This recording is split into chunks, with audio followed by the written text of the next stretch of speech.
हाँ जी स्टूडेंट्स। तो आज हम स्टार्ट करने वाले हैं एक्सरसाइज 1.3। इसके अंदर पहले वाले दो क्वेश्चन हम आज डिस्कस करेंगे।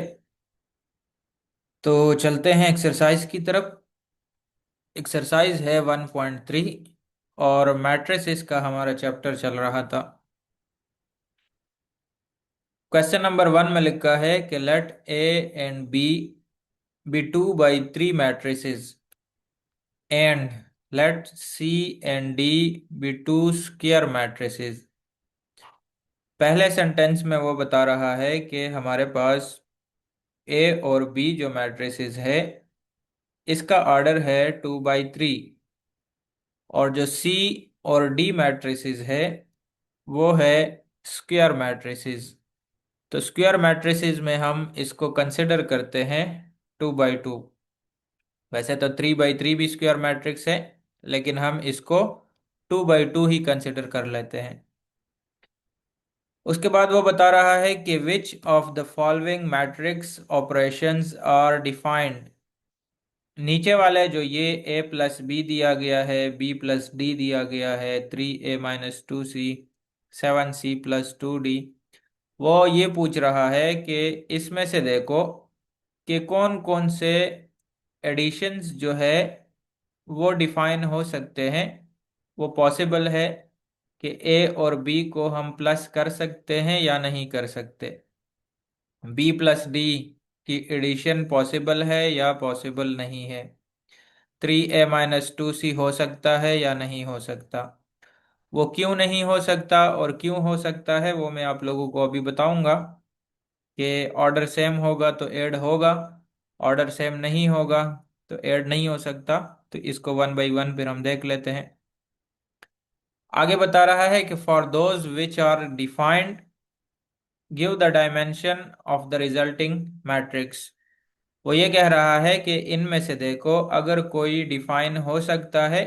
डिफाइन होने का मतलब ये है कि कोई प्लस हो सकता है या माइनस हो सकता है।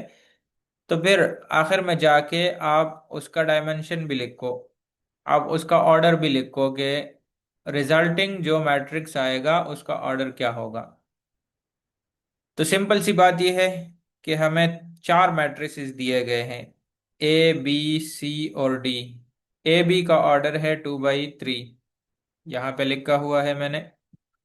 क्वेश्चन नंबर 1, मैट्रिक्स ए जो है इसका ऑर्डर है 2/3 और मैट्रिक्स बी का ऑर्डर भी है 2/3। मैट्रिक्स सी जो है इसका ऑर्डर है 2/2 और डी का ऑर्डर भी है 2/2। अब देखो, सिंपल सी एक बात जहन में रखो कि एडिशन तब पॉसिबल होगी जब ऑर्डर सेम होगा।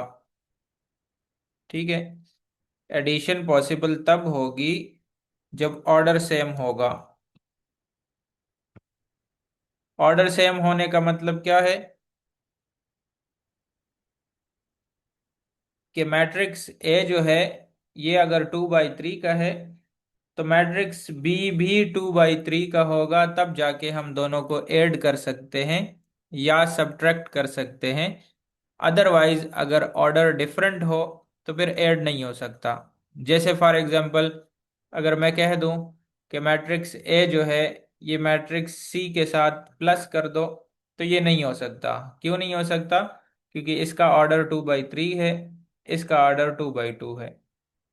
ठीक है, तो अब हम आते हैं अपने क्वेश्चंस की तरफ।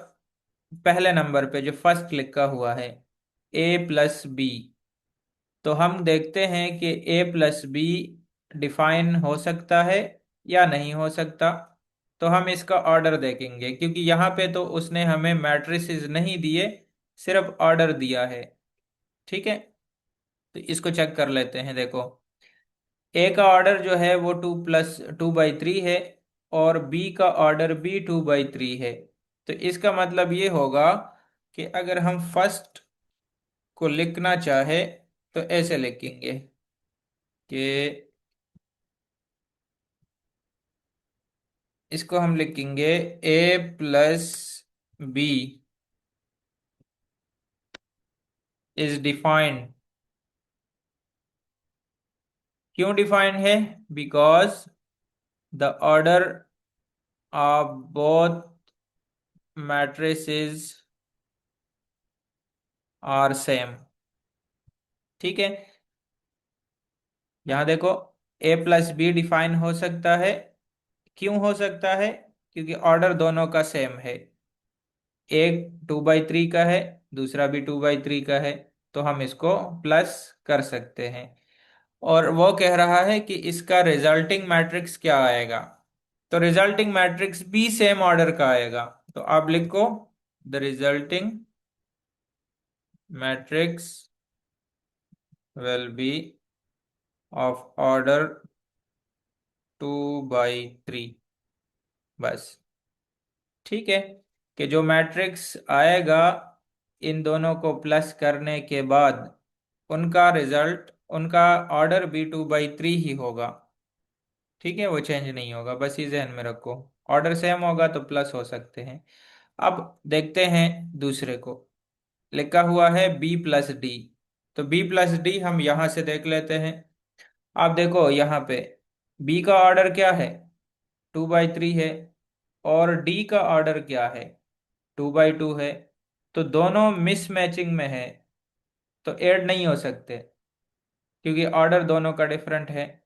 तो यहाँ पे लिख देंगे 2 के लिए, ऐसे लिख देंगे। इसको कॉपी कर देते हैं। आप इसका शॉर्ट आंसर भी लिख सकते हो, सिंपल लिख दो, नॉट डिफाइंड। बस बात खत्म। Not defined. ठीक है, इतना भी काफी है कि हम इसको प्लस नहीं कर सकते, डिफाइन नहीं हो सकता, बस सिंपल। और अगर लॉन्ग में लिखना चाहो तो फिर आप ऐसे लिख दो, ऐसे लिखो कि B plus D is not defined because the order of both matrices are not same। अब ये वाला सेंटेंस इसमें नहीं आएगा, क्योंकि इसका रिजल्ट ही नहीं आएगा। ठीक है, तो आप शॉर्ट भी आंसर लिख सकते हो दूसरे के लिए कि नॉट डिफाइंड, बस बात खत्म, यहाँ पे स्टॉप कर दो। और अगर आप इसके लिए मजीद एक्सप्लेनेशन देना चाहो तो फिर ये वाला सेंटेंस लिख दो। ठीक है, थर्ड पे आते हैं। लिखा हुआ है 3a - 2c। अब हम ए और सी का ऑर्डर देखते हैं। ये वाला जो 3 है ना, ये ए के साथ मल्टीप्लाई होगा, ये 2 सी के साथ मल्टीप्लाई होगा। उसके बाद ये माइनस हो सकते हैं या नहीं हो सकते, तो इसके ऑर्डर को देखा जाएगा। तो इसके ऑर्डर को देखते हैं। देखो, यहाँ पे लिखा हुआ है मैट्रिक्स ए 2/3, और मैट्रिक्स सी को देखो, वो है 2/2। दोनों का ऑर्डर डिफरेंट है। तो आप थर्ड में भी सिंपल सा लिख दो। थर्ड में लिखो जस्ट, अगर आप ये लिखो ना सिंपल, यहां तक ये भी काफी है। आप लिखो नॉट डिफाइंड। ठीक है, और अगर आप मजीद इसको लिखना चाहो तो फिर ये वाला सेंटेंस साथ में ऐड कर दो। ठीक है, इसको फिर साथ में ऐसे लिखो कि 3a - 2c is not defined because the order of both matrices are not same। ठीक है, आते हैं क्वेश्चन नंबर 4 पे। लिखा हुआ है 7c + 2d। सी का और डी का ऑर्डर देखते हैं। यहां चेक करो, सी और डी। सी 2/2 का है और डी भी 2/2 का है। इसका मतलब ये है दोनों ऐड हो सकते हैं, क्योंकि दोनों का ऑर्डर सेम है। तो हम इसको ऐसे लिख देंगे, फोर्थ वन। इसको लिख देंगे कि क्या है, 7c + 2d। यहाँ लिख देंगे 7c + 2d। इज डिफाइंड, और इसके साथ ये वाला सेंटेंस लिख देंगे,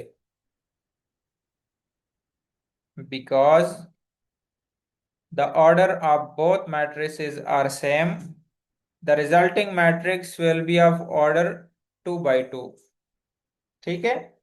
जो इसका ऑर्डर होगा ना सी और डी का, क्योंकि जब दोनों एक जैसे होंगे तो इसका रिजल्ट भी वही आएगा, लेकिन रिजल्ट भी वही आएगा सिर्फ और सिर्फ प्लस की केस में और माइनस की केस में। मल्टीप्लाई की केस में डिफरेंट हो सकता है, वो फिर जब मल्टीप्लाई की तरफ जाएंगे वहां पे डिस्कस कर लेंगे। प्लस की केस में और माइनस की केस में जब मैट्रिसेस प्लस होंगे तो वही ऑर्डर आएगा जो ए और बी का होगा, सब्ट्रैक्ट होंगे रिजल्ट भी वही ऑर्डर का आएगा, चेंज नहीं होगा। तो ये था हमारा क्वेश्चन नंबर 1। अब आते हैं क्वेश्चन नंबर 2 पे। क्वेश्चन नंबर 2 में लिखा है multiply the following matrices by the real numbers as indicated.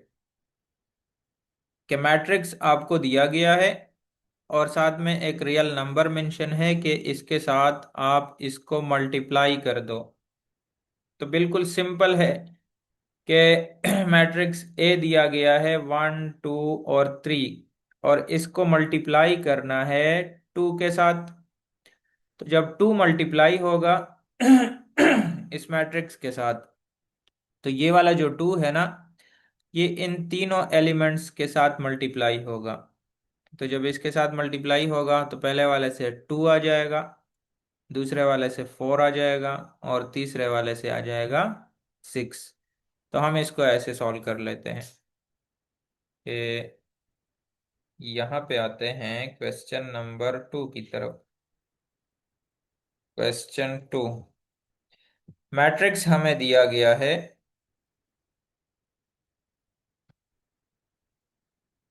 1, matrix दिया गया है 1 2 3। ठीक है। और मल्टीप्लाई हमने करना है इसको 2 के साथ। तो जब 2 के साथ मल्टीप्लाई करेंगे दोनों साइडों पे लिख देते हैं। 2 के साथ मल्टीप्लाई करेंगे तो ऐसे लिख देंगे 2a। 2a हो जाएगा ना, 2 मल्टीप्लाई होगा a के साथ, तो 2 यहाँ भी लगा देंगे, क्योंकि ये वाला मैट्रिक्स भी मल्टीप्लाई होगा 2 के साथ। ठीक है। अब क्या करते हैं, ये वाला जो 2 है ना, ये इन तीनों के साथ मल्टीप्लाई करते हैं। तो इसको ऐसे लिख देते हैं। हम डायरेक्टली भी इसका आंसर लिख सकते हैं, वैसे ये आपको सिर्फ समझाने के लिए यहाँ पे लिख देता हूँ कि ये वाला 2 इस 1 के साथ मल्टीप्लाई होगा, तो ये आ जाएगा 1 × 2। ठीक है। उसके बाद 2 × 2, उसके बाद 3 × 2। तो जब ये 2 मल्टीप्लाई हो गया यहाँ से खत्म कर देंगे इसको। अब इसका रिजल्ट क्या आएगा, सीधा सीधा मल्टीप्लाई कर दो। मल्टीप्लाई करेंगे तो इट विल बिकम, पहले वाले से आंसर आ जाएगा 2, दूसरे वाले से आंसर आ जाएगा 4, और तीसरे वाले से आंसर आ जाएगा 6। तो ये आ गया हमारा फाइनल आंसर। क्लियर। अब आते हैं लास्ट क्वेश्चन पे। लिखा हुआ है मल्टीप्लाई मैट्रिक्स बी, जो कि बराबर है ABCDEF के, और मल्टीप्लाई इसको करना है by P that is belong to the real number. ये मैट्रिक्स हमें दिया गया है और इसको मल्टीप्लाई करना है P के साथ। ठीक है। यहाँ पे भी अल्फाबेट्स दिए गए हैं और मल्टीप्लाई भी करना है अल्फाबेट के साथ। तो बिल्कुल सिंपल है। ये वाला P अगर हम मल्टीप्लाई करेंगे A के साथ, तो PA, PB, PC, PD, PE, PF, ये आ जाएगा। इसको अगर हम लिख के तो ऐसे लिख देंगे कि मैट्रिक्स बी जो है, ये क्वेश्चन नंबर 2 है इसका, और matrix B is equal to 2 by 3 matrix है। तो हम यहाँ पे लिखते हैं 2 by 3, और इसको डालते हैं ब्रैकेट और इसको लिखते हैं A B C D E F. ठीक है। और इसको मल्टीप्लाई करना है पी के साथ। सॉल्यूशन में लिखते हैं, यहाँ पे लिखते हैं पी बी, क्योंकि पी से मल्टीप्लाई करना है तो बोथ साइड्स पे लिखो, इधर भी इधर भी। ठीक है। तो ये आ जाएगा P इंटू दिस वन। फिर इंडिविजुअली आप इसको मल्टीप्लाई करो। आप डायरेक्टली रिजल्ट भी लिख सकते हो, लेकिन ये सिर्फ आपको समझाने के लिए कि ये वाला जो P होगा ये अंदर तमाम एलिमेंट्स के साथ मल्टीप्लाई होगा। इसको ऐसे लिख देंगे, A मल्टीप्लाई बाई P। ठीक है। Then B multiply by P, then C multiply by P, then D multiply by P, then E, and then last one. तो जब ये मल्टीप्लाई फॉर्म में आ गया, यहां से इसको रिमूव कर देते हैं, आगे जाके इसका रिजल्ट आ जाएगा। ये हमारे पास आ गया AP, उसके बाद BP, उसके बाद CP, then DP, EP and FP। तो ये आ गया हमारा फाइनल रिजल्ट। और ये थे हमारे दो क्वेश्चन। अगले वीडियो में इंशाल्लाह हम नेक्स्ट क्वेश्चन नंबर 3 और क्वेश्चन नंबर 4 को डिस्कस करेंगे। ठीक है। तो मिलते हैं नेक्स्ट वीडियो के साथ।